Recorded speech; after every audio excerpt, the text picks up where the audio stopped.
ulama-ulama hakikat nerangaken masalah la haula wala quwata illa billah. Niku mboten usah kultur, mboten usah saya katakan atau misalnya sebelum dirijan menikul tu la haula wala quwata illa billah. Atau aktaribu saya mengakui la haula wala quwata illa billah. Begitu juga masalah la ilaha illallah subhanallah walhamdulillah. Ngeleng-ngeleng. Termasuk yang meyakini demikian itu Sohibul Hikam yang ngarang hikam. Terus ngeten. Kenapa la haula wala quwata illa billah? Tidak ada kekuatan untuk taat dan tidak ada kekuatan untuk menghindari maksiat kecuali atas nama Allah itu sendiri. Kecuali karena Allah itu sendiri. Jika seseorang latihan ikhlas kemudian mengatakan misalnya amil tulillah, sholai tulillah atau saya zakat sodak-sodak itu nama billah. Maka itu punya masalah tauhid di mana seakan-akan itu Allah di sini di atas misalnya. Terus saya di bawah, terus saya bilang ya Allah, saya ini beramal.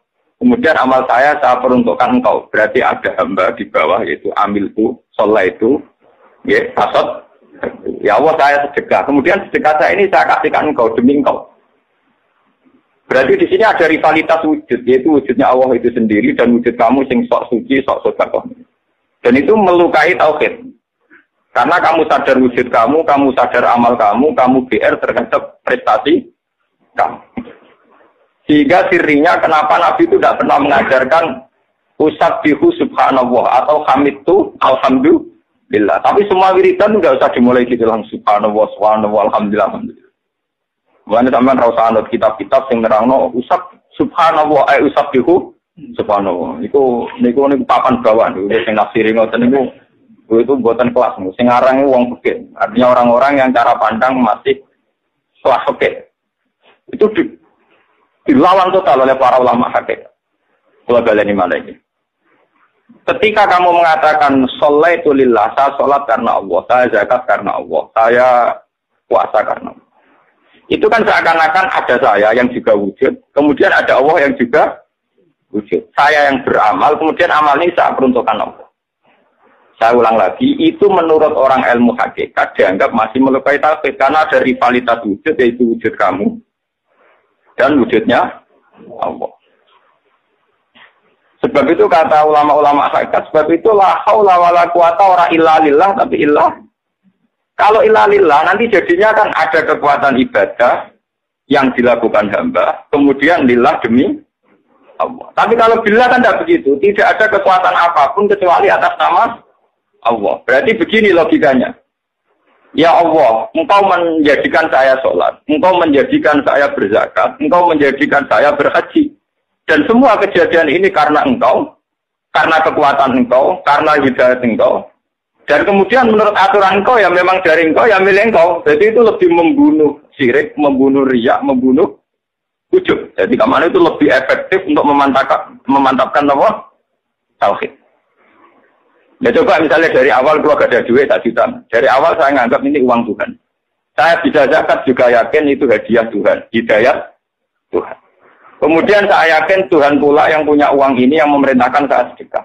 Itu rasa latihan ikhlas, rasa konsultasi ikhlas, mesti ikhlasin. Ngerarok popo deh. Bahkan dia tidak melihat kekuatan yang ada pada dirinya. Nah di sini ini orang yang punya mental begitu tentu sudah dikanzil min kunuzil jannah. Dia sudah sangat dekat dengan surga atau kanzil min kunuzil arsy. Dia cara berpikir sudah berpikir ala aras, tidak berpikir ala bumi yang profan yang. Nah, kenapa saya ngajinya riyen la ilaha illallah saniki la haula wala quwata illa billah. Kemarin kan kalau terangkan. Ketika al-mukmin sudah yakin la ilaha illallah, tidak ada wujud hakiki kecuali Allah. Ini kan kalau balen ngalih kalau terangkan. Wujud yang sekarang ada, kayak saya sampeyan sekarang ada. Itu saiki wujud. Dijotosi wong ya lara, tiba ya lara, ora duwe sumpek. Sawangane rugen barang wujud. Dipisoi wong ya lara ati. Ini sawangane wujud. Tapi wujud yang sekarang kamu lihat itu wujud yang semu karena imkanul adam bisa ditiadakan, bisa disunami, digempakan, pokoknya bisa ditiadakan. Sebuah wujud yang bisa dihilangkan namanya tidak wajibin wujud. Nah, karena eksistensi wujud manusia ini wujud yang bisa dimusnahkan, begitu juga bumi bisa gempa, laut bisa kering, matahari bisa retak, bisa hancur. Semua wujud yang ada ini semuanya imkanul adam, bisa ditiadakan. Barang yang bisa ditiadakan tentu tanpa eksistensi. Paham ya? Tanpa apa? Eksistensi. Dan sesuatu yang tanpa eksistensi tentu nggak bisa diperbandingkan dengan Allah yang wajibil wujud. Kemana dunia presiden dunia mati kabeh, dunia tetap apik. Musa dunia mati kabeh, dunia tetap apik. Langit bumi hancur, dunia tetap apik. Mau mengeran gak ada gawe gantine. Karena Allah yang hilang dan itu perkara tenan.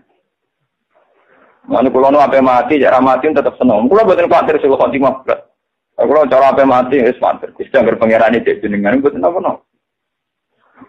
Mumpun angger buatin ganti pangeran betul no. Paling banter kalau zaman tenggunya sing Rahman ge jenengan. Mungkin teng akhirat sifat Rahman ya tetep bae. Tapi pikir jenengan orang arah sing iso ganti sifat Rahman jenengan. Kita harus punya tauhid sekelas itu. Makanya mangkola la ilaha illallah dakhalal. Orang yang yakin bahwa yang wujud hakiki itu hanya Allah pasti di surga.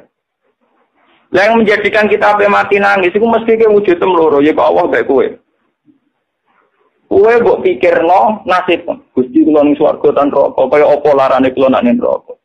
Lah Allah sing dadi pangeran. Jebule gak nangisi aku to nangisi awakmu dhewe. Wujud ra pentinge kok mbok tangisi. Paham? Wujud itu ora pentinge kok mbok. Enggak ada di hadis wong sing sampai mati muni nasib-nasib di swarga ora. Mangka na akhiru kalamihi Allah dakhalal. Allah ora trimo ngape mati jadi nyebut liyane ora trimo, paham? Dan sementara kita diajarkan ape mati dari kondono ben mlebu. Itu ajaran sesat ya menerang. Ora ono hadis. Sing ono ya mangka na akhiru kalamihi Allah dakhalal jannah. La ilaha illallah dakhalal. Karena wujud kita tidak penting. Kenapa kamu diskusikan dengan zat yang super penting? Wong itu gale gamane nek kowe diskusikan awak dhewe pangeran kok sampean lapor kula. Gus, kula niku gadah tempe tunggal pun kula goreng iku segajen karo tempe bakat ning ngarep. Kena bakat nak tempe ning ngarepe pangeran padha karo bakat wujud yang tidak penting di depan zat yang wujudnya paling penting. Sehingga dalam ilmu hakikat dikenal makom fana. Makom fana makom rusak di mana orang meyakini semuanya tidak ada, yang ada hanya Allah Subhanahu wa taala. Sehingga ketika mau meninggal pun hanya bilang Allah. Mana ora terus no? Allah, paling ana sesuatu Gusti ampun sampai mesti roko lho ana nek awake ana meneh sing kadun nafsi. Yo nangis mesti kowe mesti eling dosa, eling utang, eling macam-macam terus. Eling anak bojo. Dan itu harus dilatih sekarang, ngomong di rumah mati sampean latih. Dilatih di mana membunuh kadun nafsi.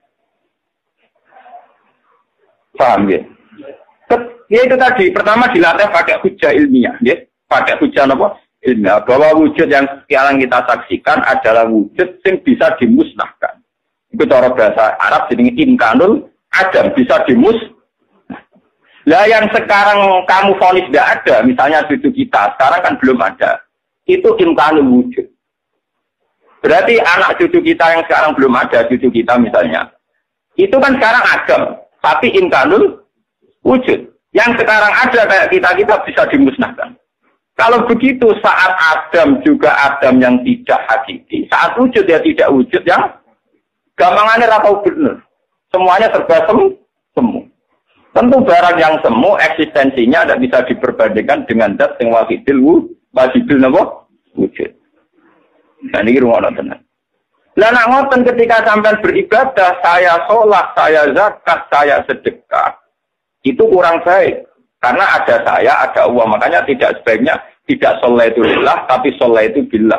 Bukan tasaddaqtu lillah, tapi tasaddaqtu billah. Dan itu jenis la haula wala quwata.